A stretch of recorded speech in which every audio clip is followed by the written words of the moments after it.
What's going on, my paranormal party people? Big Martin, Last Call Paranormal's back in the house. Well, y'all, the other day I talked about maybe doing some classes and stuff about teaching you guys how to do investigations and equipment and stuff like that. Those will probably be done locally here in California, or if we get enough people in a certain location, we could travel to you to go, work that out. But in the meantime, it doesn't mean I can't teach you stuff. So today we're going to talk about EMF, electromagnetic field.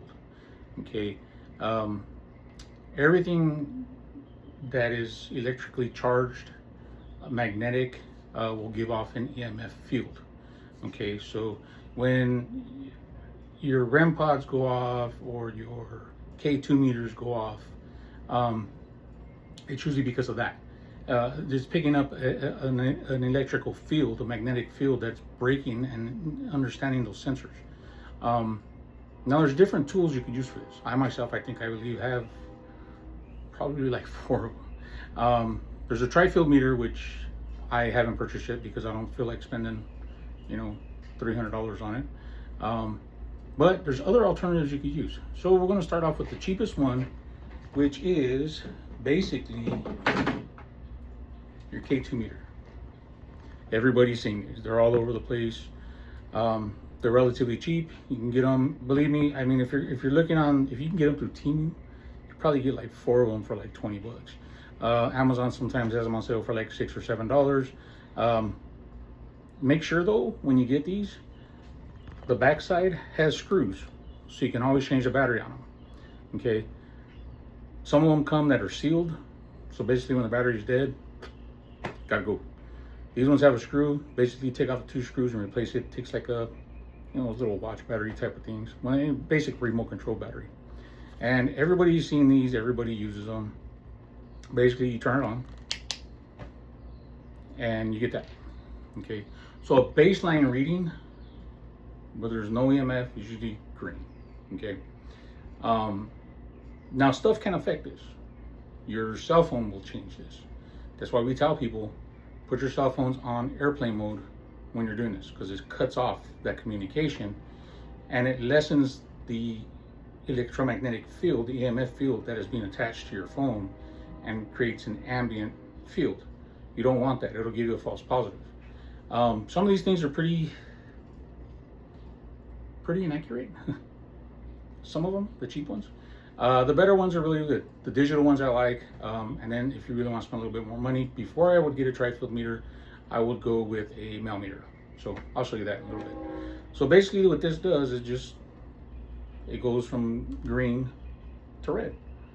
Red being the highest. Now, if you want to switch stuff, or you want to check stuff, this right here is this is how I check a lot of equipment. It's basically an EMF pump.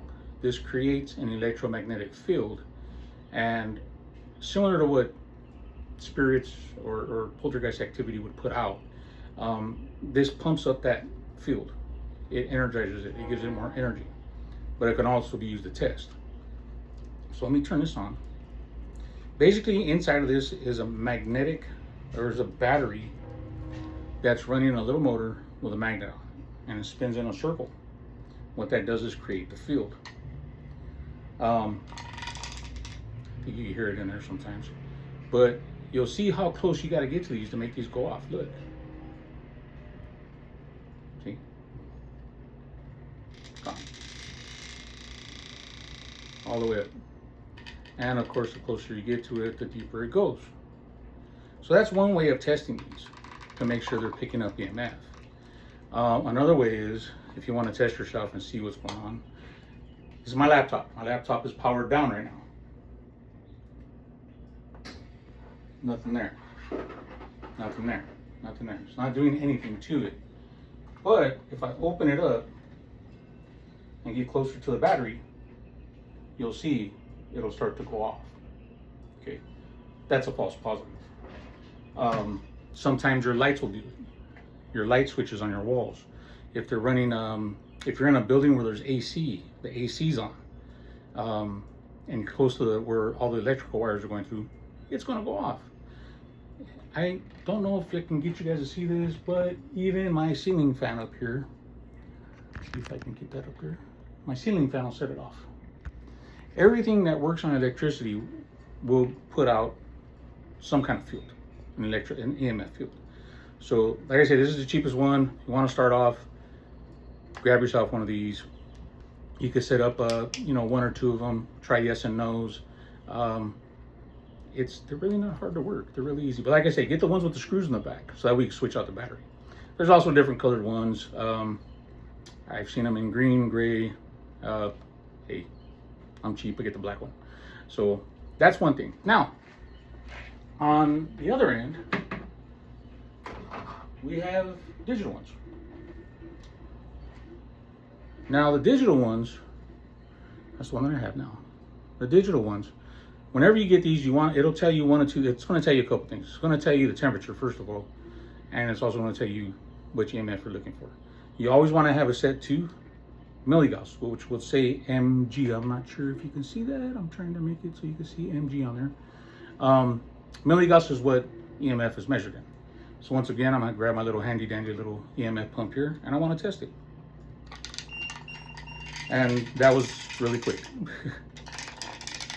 And there you go. So it's working. Closer you get to it, the higher it'll be. Pull it away and it'll stop. These two, this one right here, I think I got on Amazon also, like 20 bucks, I believe. People that are sensitive to electromagnetic field, it can cause you headaches. It can cause a lot of weird feelings in you. So you really want to be careful with EMF. So just as if you have your phones charging or a big charger strip next to your bed at night and you're having a problem sleeping, that could be it. It could be the EMF. It'll mess with your mind a little bit if you're super sensitive to it. Let me see if I can get this to turn on over here again with the computer, which it should. See, it goes off again. False positive. And all it is it's picking up the EMF field that screen, battery, and everything else is making on there. Now, if you're in a building and there's no electricity anywhere in that building, these should not go off. That's just the way it works. There's nothing there creating an electromagnetic field to affect these tools. So you guys really, really, really are getting a true positive if there's no electricity on. So a lot of places we've gone to, there's no electricity. And to have these go off, it's positive. There's no way to deny that. I also have another one. This one right here also I got on Amazon. It's basically it's the digital one. It's got a little bit more, it's a little bit more intense. So basically we turn that on. It gives you a cool little breakdown of everything. And then we're gonna make sure it's on milligauss. Like I say, you wanna put it all on milligauss. Milligauss is how we measure this stuff. So it'll say mg. mg, as you can see on there, hopefully. And once again, I'm gonna grab my handy dandy little meter right here and turn this sucker on. And you see, I like the readout on this one because it tells you the little graph also, and it's a little bit more detailed. Pull it away, done. Back again, done. Let me turn that off, and like I said, let me go back to my computer, and you're gonna see it'll do the same thing. False positive. Just the way that they're made, they will pick up on anything. So if you know you're in a location and there's no electricity, like I say, it's not a false positive, that's positive.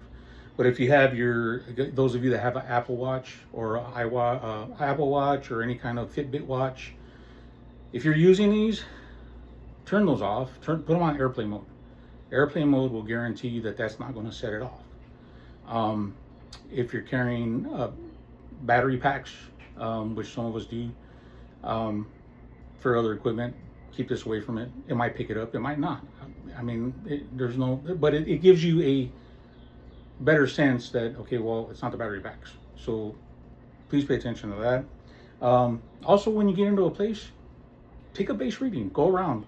You'll find stuff. If people have, I don't know if you've ever seen a commercial where they talk about energy monsters that are always on, like strip plugs, or people use those little plug-in adapters where they can plug in all these USBs and stuff. All that will put out a big EMF field. So take a base reading when nobody's around, nothing's in there, your phone's on airplane mode, your watch is on airplane mode, and take a base reading. You'll be able to find stuff, and that way you know later on when you're traipsing around in the dark, hey, that's not a true mark because you picked it up earlier with this. So I do have one more I'll show you guys. This is a Mel meter, very sensitive. This is a little bit more expensive. I think I picked this up. I think I picked it up on Amazon also. I think this one's a little bit more expensive. It's a little bit more detailed. It comes with a little sensor that plugs in up here on top, and it's also got a mount on the back. So if you want to mount it to a tripod or on some of your equipment, so you know that it's going to be sitting there, and you can put a camera on it, you can watch it. So let's turn this on.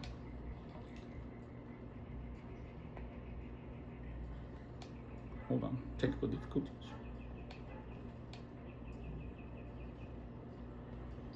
Okay, there we go. Takes a minute. So you'll see it turn on. It also is on milligauss.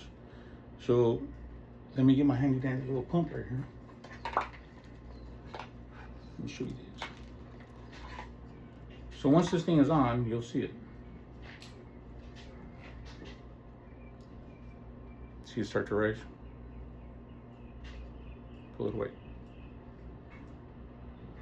This is also a good test for you to show you how close something has to be to this equipment to make it go off. Okay, because if something's 10 feet away, it's not going to affect this. If you're standing next to a power box and it's 10, 15 feet away from you, chances are it's not going to affect this meter. You see, it's got to be pretty close for it to pick up a reading.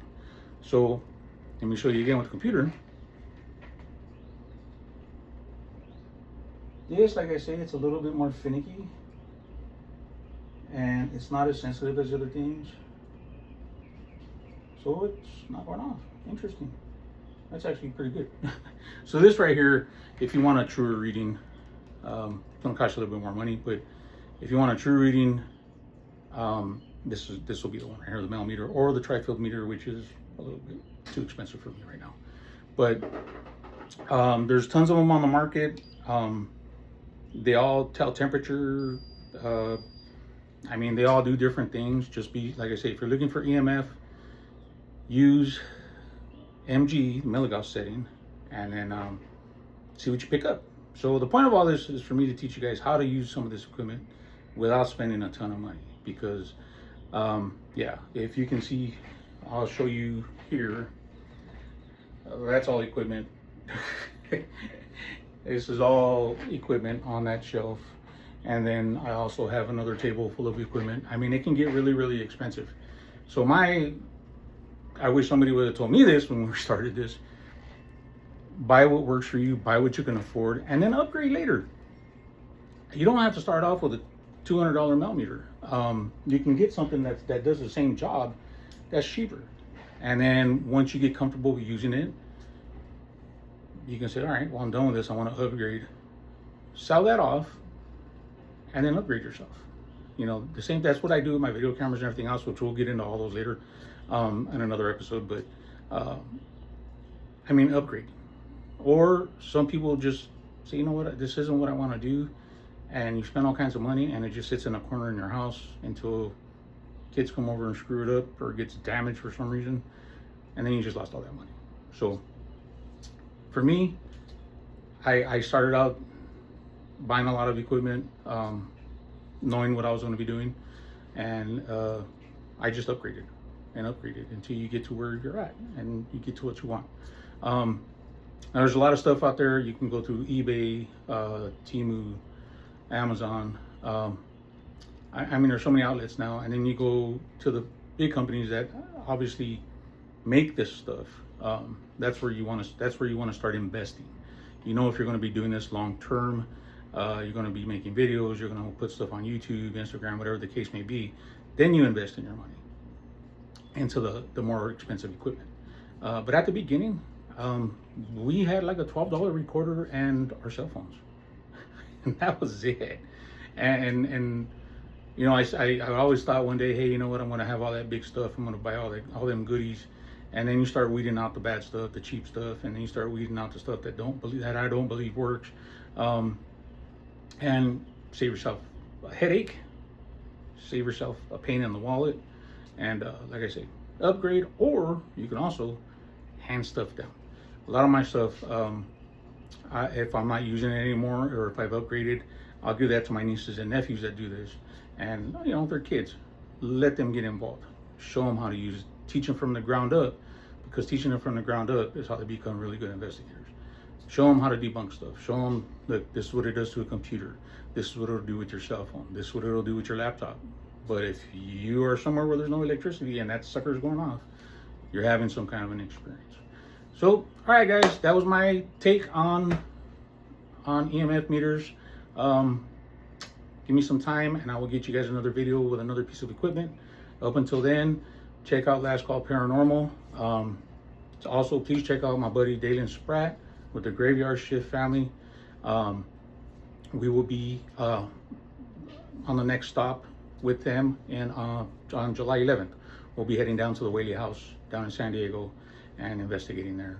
And then after that, in September, we'll be in Gettysburg, probably for like a week. So,